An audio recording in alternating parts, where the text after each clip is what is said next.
'Red sandalwood' 1 ½ hour run టైమ్‌తో 2023లో తమిళ్‌లో release అయ్యి, 'ఆహాలో' ఆల్రెడీ తమిళ్‌లో ఉన్న ఈ సినిమాని ఇప్పుడు ఈ 2025లో ఈటీవీ విన్‌లో తెలుగులో స్ట్రీమ్ చేస్తున్నారు.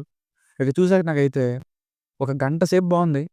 స్టోరీ ఫార్మేషన్, ప్రొసీడింగ్స్ ఇవి. కానీ ఒక చివరి అరగంట తేడా కొట్టేసింది అనిపించిందండి.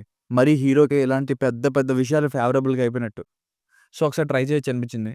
'పుష్ప' నుండి ఇన్‌స్పైర్ అయ్యారనుకుంటా. అయితే మంచి విషయం ఏంటంటే ఈ 'రెడ్ శాండల్‌వుడ్' మూవీలో వీళ్ళు ఎక్స్‌ప్లోర్ చేసింది ఎర్రచందనం దొంగలు చేయడానికి వెళ్ళే కూలీల గురించి. అసలు వాళ్ళని ఎలా తీసుకెళ్తారు? దొరికితే ఎంత రిస్క్ అనే విషయాలు బాగా చూపించారు. అలాగే ఇంత రిస్క్‌తో కూడుకున్న పనిని ఎవరైనా ఎందుకు చేస్తారు అనే విషయాన్ని ఫ్లాష్ బ్యాక్స్‌తో కన్విన్సింగ్‌గా బాగా చూపించారు. నాకైతే ఆ ప్రాస్టిట్యూట్ అమ్మాయి ఫ్లాష్ బ్యాక్ ఎమోషనల్‌గా అనిపించింది. సో, ఇందుకే ఇవన్నీ కన్సిడర్ చేసి చూస్తే ఒకసారి చూడొచ్చు అనే ఫీలింగ్ కలిగింది. ఇక ఫ్యామిలీతో చూడొచ్చా అంటే మధ్యలో విలన్ బెడ్‌రూమ్ సీన్ ఒకటి చిన్న చిన్నగా చూపిస్తారు.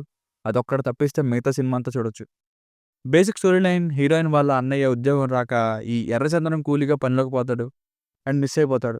అదే టైంలో అనుకోకుండా ఆయన తండ్రి హాస్పిటల్ బారిన పడడంతో కొడుకుని ఎలాగైనా చూద్దాం అనుకుంటాడు. అయితే హీరో అప్పుడు తీసుకురావడం కోసం వెళ్తాడు. అప్పుడే ఏం జరిగింది? అసలు అతను ఏమయ్యాడన్నది స్టోరీ. ప్లస్, మైనస్‌ని సింపుల్‌గా చెప్పేస్తే ఆ ఎర్రచందనం పనికి వెళ్ళే వాళ్ళ గురించి స్టార్టింగ్‌లో చెప్పాను కదా! అవన్నీ చూపించారు. ఇంకా సినిమాటోగ్రఫీ అండ్ పోలీస్ స్టేషన్‌లో దొరికిపోయిన వాళ్ళ చుట్టూ వచ్చే సీన్స్, ఆ టైంలో ఫ్లాష్ బ్యాక్స్, ఒక ఫ్లోలో వెళ్ళిపోయే ఫస్ట్ 1 అవర్, స్ట్రాంగ్ పెర్ఫార్మన్సెస్, పర్వాలేదనిపించే బ్యాక్‌గ్రౌండ్ మ్యూజిక్ ఇవి బావుంటాయి. ఇక మైనస్‌లో అయితే అంతా ఓవర్ నైట్‌లో ఫేవరబుల్‌గా మారిపోవడం, పక్క హీరోకి ఏమి కాకపోవడం, ఇంకా ఎక్స్‌పెక్టెడ్‌గా మారే చివరి అరగంట.